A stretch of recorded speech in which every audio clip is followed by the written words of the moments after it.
Hello, hello. Welcome to the official Hacks podcast from HBO Max and Same Boat Studios.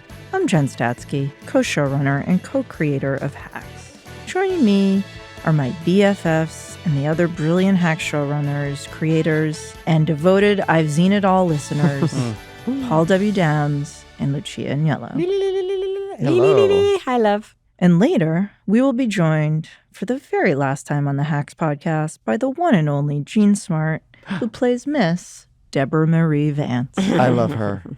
Episode 9 of Season 5 is titled The Garden. It was written by the three of us and directed by Lucia. And in this episode, we begin with Deborah promoting her MSG show on The Breakfast Club. We're just working nonstop to make sure this is the best 9/11 that New York has ever had. But come showtime, only one person shows. Looks like I'm in trouble if you're doing crowd work tonight. Deborah's team closes ranks and comes up with plan B to save the day and make Deborah's comeback show a reality. Whoa, let me get this straight. You want us to put together a free stand-up show in Central Park with no prior planning, no infrastructure, and you want this to happen in 3 days? Yes, Randy. Yeah. God, I love this business.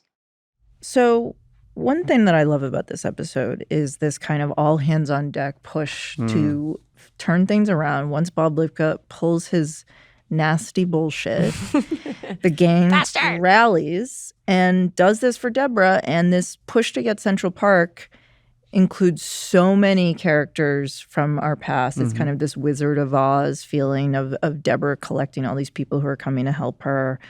The I've Seen It All podcast that we introduced in episode 2.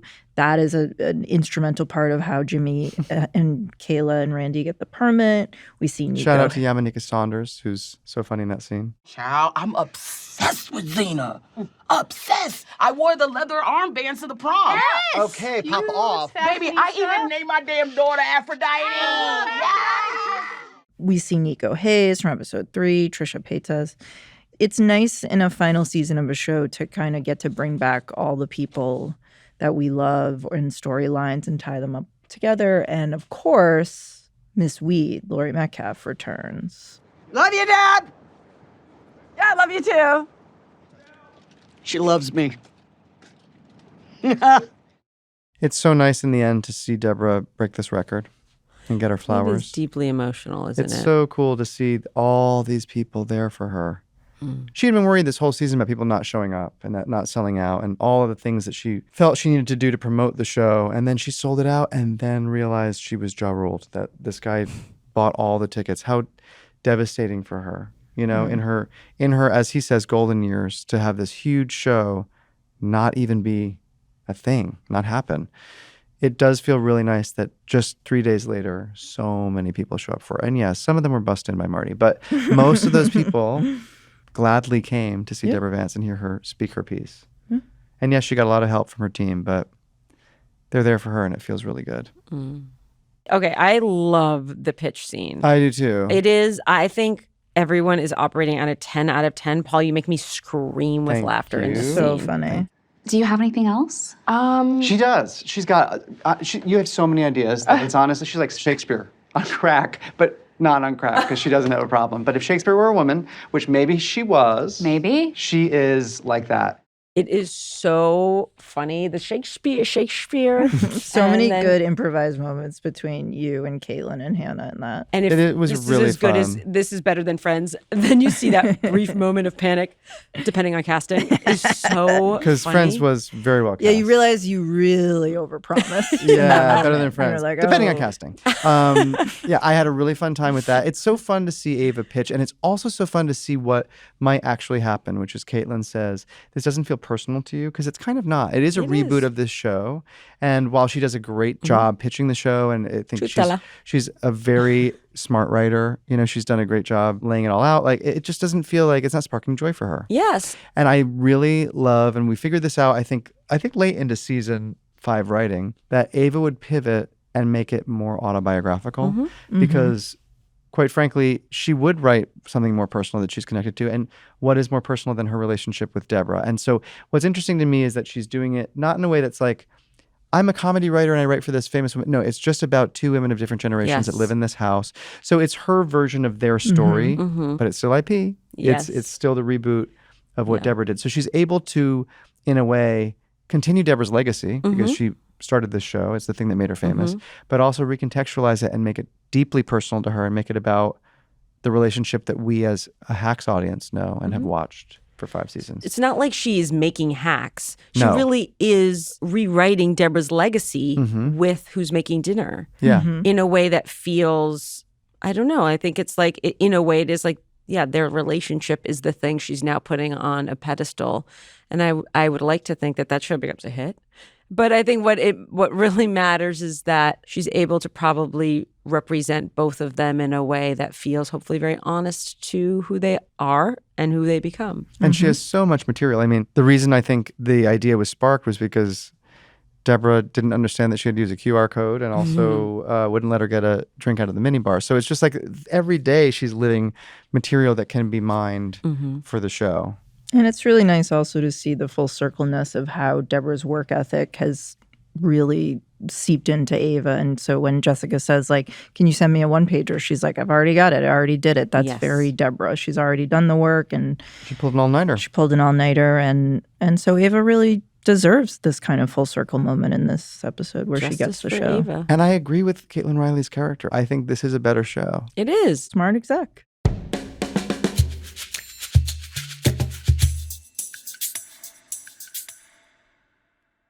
Welcome to the pod, a little lady you may know. Her name's Jean Smart. Hi, Jean. Hello, Jean. Hi, Jean. Welcome back to the pod. Thank you for coming back. Thank you. Oh my God, this is so fun. Are you kidding? We're just hanging, right? I know. Talking. We're I know. processing. I should have brought some wine and cheese. Let's they do, don't like let's the do a chewing. bonus episode. It sounds horrible, but it's so fun. Yeah, we'll do a chewing ASMR extra. That's okay. We get some good stuff. And you actually do a little ASMR in this episode 9. with Yeah, you're Trish eating Paytas. some That's crab right. legs. Your mukbang. Crab legs. You guys seriously have to go see Deborah in Central Park. She's my best friend ever, and my literal idol. And if you don't go see her, you're a loser. I agree. Forrest, your son, was very excited about Trish Paytas. Oh, he went crazy. And I think the crab legs, he was also excited. Oh, they were delicious. I had some. Oh, They were Lord, really good. that was good. I grew up on great seafood up in Seattle, but those were intensely amazing. Yes. But yes, he was very excited to meet the Property Brothers, although he'd met Drew on a plane when he was little. Oh, wow. Old friends. But to meet Trisha, he flipped out and Oh brought my a friend God. who was out of her mind. She was That's so excited. so And good. Trish is so sweet. Very sweet. Well, I love in that episode that it is very Wizard of Oz. And you were there, and you were there, and you were. All of these friends come together to help Deborah. It's really nice. We got Yeah. Trisha, and we have Weed, and we have Chris Marty, Briney and we have comes Chris back. Briney comes back as Nico Hayes. And of course, you finally squashed the beef with Joy Behar Oh, yes. in this Thank episode. goodness. Yes. Joy, Yeah. I have to apologize. You would know the difference between a Margot and a Merlot if I smashed it over your head. And I think that toasting with a glass of iced tea is just pure class. Thank you very much. And I'm sorry I got you put on the terrorist watch list. That was you? Yeah.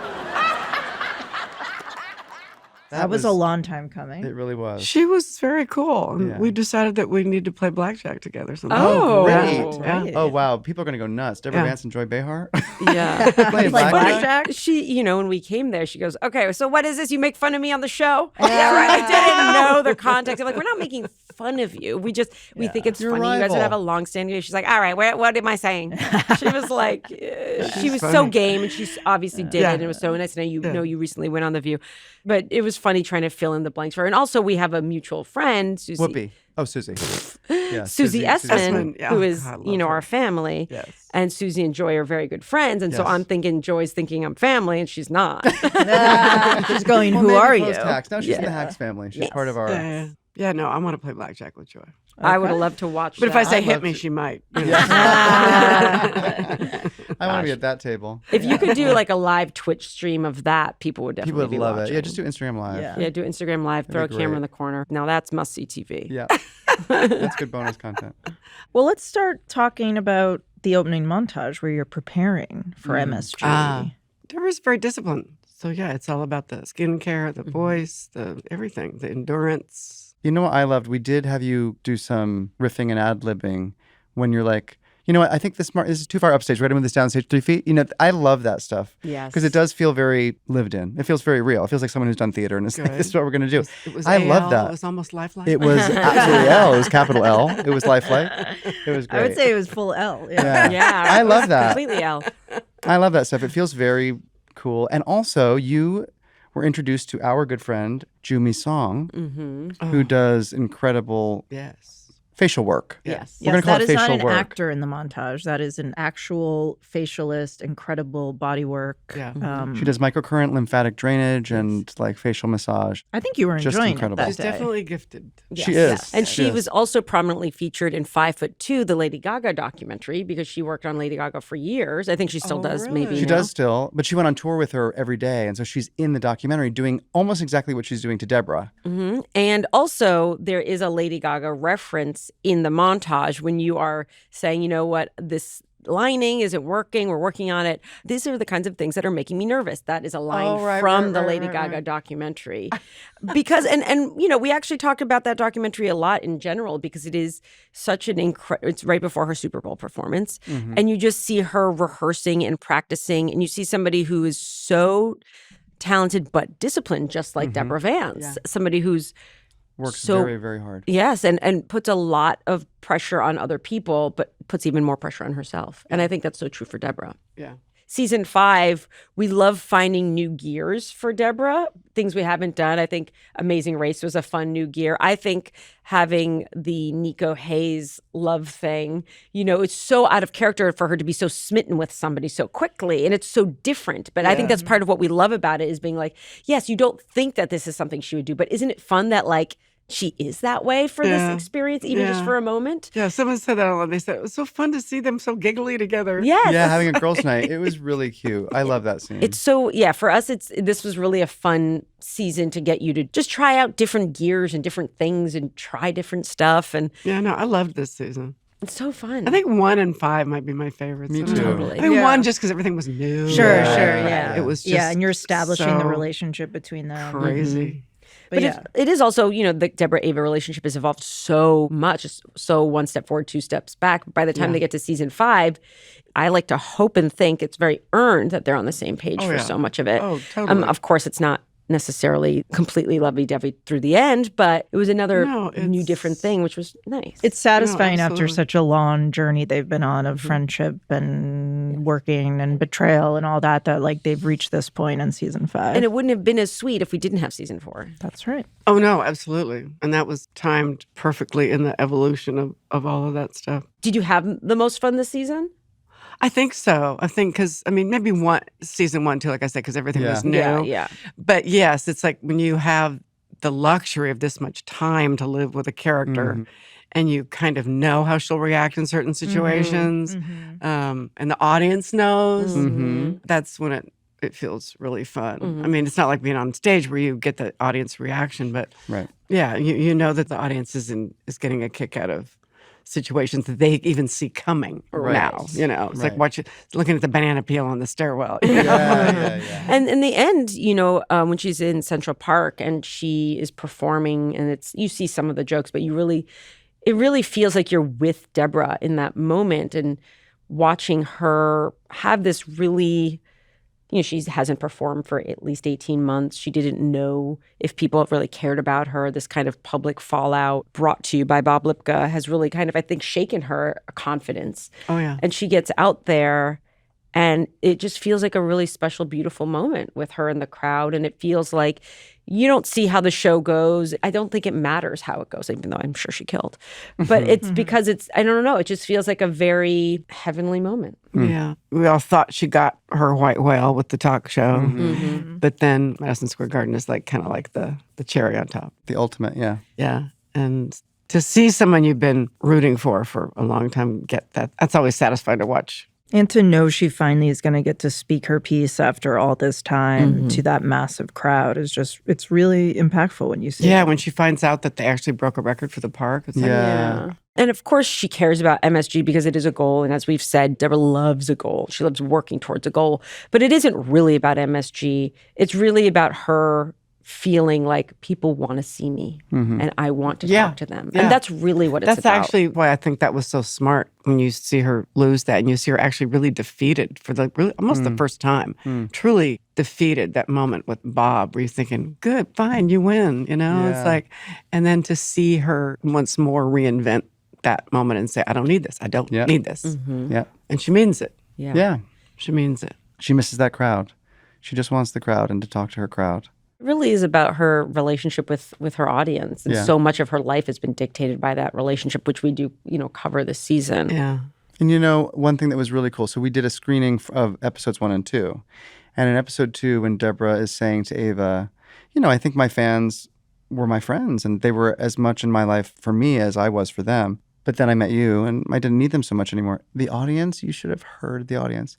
Oh, it was so sweet. Oh, really? Awes, yeah. It was so. It's crazy to watch the show with a crowd of people. It's really wild. Right. And there's the immediate thing you think of, which is like, oh, I get to hear people laugh and we get to experience the laughs with them. But then also that moment Paul's referencing, it's so the moments between Deborah and Ava especially that are emotional, the way people react in the moment. It's so lovely to get to be in a room and feel that. What have you seen? I haven't seen anything past what's aired. Okay, cool. That's fun to watch it as people watch it. Yeah. So, but basically, what do you get cuddling up on the couch? You got popcorn. What's your setup? I'd Joe over. Sure. Oh, he loves it. He's And he's great in this episode. He's Well, yeah, we should speak laughing. about That's right. We should his speak about cameo him. in this episode. That's right. Oh, that's right. That's right. Yes. He was dating another windsurfer, and I stole him. Took me away. I blew his mind. It's wild. Totally. Crazy behavior. Ava's mom's new man is dating my beau. Your beau, Joe Pacheco. My beau, who Joe plays Pacheco. Nina's boyfriend. Lucky bitch.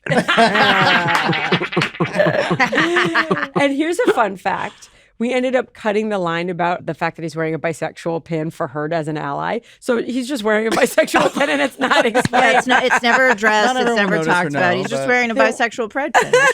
For the viewers and Barbara, there was a line where she's like, nice pin, are you bisexual? And she says, well, I guess we could play it right here. Oh, I like your bi pride pin. Are you a member of the tribe?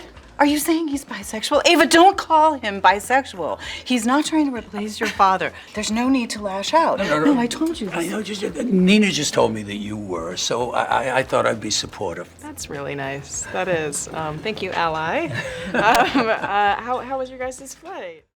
You were there on set that day where the unbelievable Jane Addams The woman's a force of nature. She is a force of nature. She is so dropped in and she's just going obviously a lot of it is scripted, but some of it is just not. She is a whirling dervish, The scenes are very alive. With Miss Jane kudos Addams. to Joe for rolling with it and Yes. being like, I'm in. You know what I mean? That's a challenge. It was very fun to have you come to Village and watch. 'Cause, you got to see it live. he thought that was really fun that you let the actors kind of improvise sometimes because he said most shows they just you're a guest on the show and that's just no it's just like get it done. Let's move And it he on. improvised too. He's like, oh really, all that, who should there was a lot of just riffing there that we did. Yeah.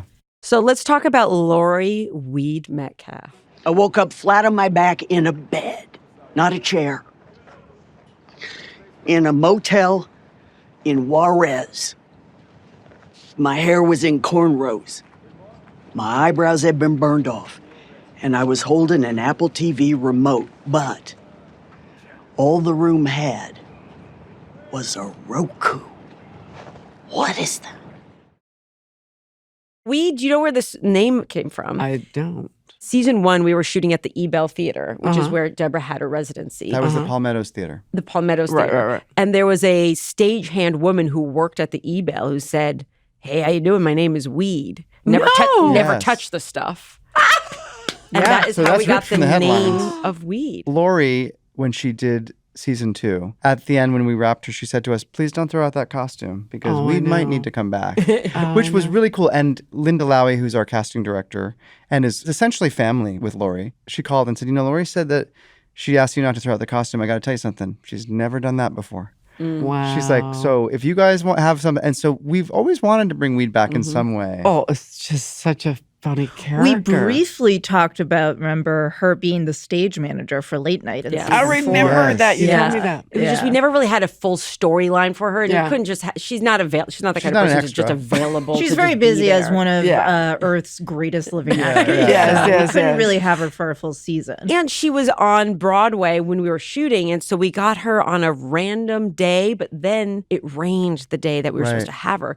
So we replicated the backstage on our Universal lot. Do you remember? Yeah, we had to shoot that separately. So the wide is different than the overs of what we shot. Right. That whole thing was done to be able to shoot Lori. Mm-hmm. You know, when somebody like matches your freak on set, does that feel different? You know, when somebody matches your freak. Do you know what I mean? Yeah. You know, and I think Lori is somebody who matches your freak. I think Hannah is somebody who matches your freak. Yeah. But you know what I mean? Is it like it's got to be a turn on? In, Oh, it in an is. acting No, it sense. is. It's like a tennis match. That's Yeah. That's evenly. You know. Yeah. Mm-hmm. Yeah. No, she's amazing. She really is. You know what? Who is the worst? Imagine what actor? What actor sucked? We got lucky. No, with we got really lucky. everybody. Of course, you guys knocked it out of the park with day players and even under fives. We're all great. We did get lucky. We really had did. some great people. Okay, here's a fun fact of Lori's scene when you watch it. Here's my backstory for the character's hands. I believe that all 10 of her fingers are broken in that scene because the way she moves them throughout the scene, they are undulating. Is that a word? Yes. In a way that is so... I can't even believe the way her hands move in the scene. how And in my interesting. backstory, her hands have been crushed over and over and over by By- heavy Perfect. boxes. Yeah, it's That's rolled perfect. over And that's by- why she can move them in Right, ways that right. aren't supposed to move, and it's incredible. Rather than AL, I would say it's AD, almost dead. It seems they're- like a corpse. It's just every time you see them, they're in a new position. Yeah. It's Oh my like, God, it's that's unbelievable. interesting. I hadn't noticed that. Watch everybody, back it up, hit play again, and watch just her hands. It's a masterclass.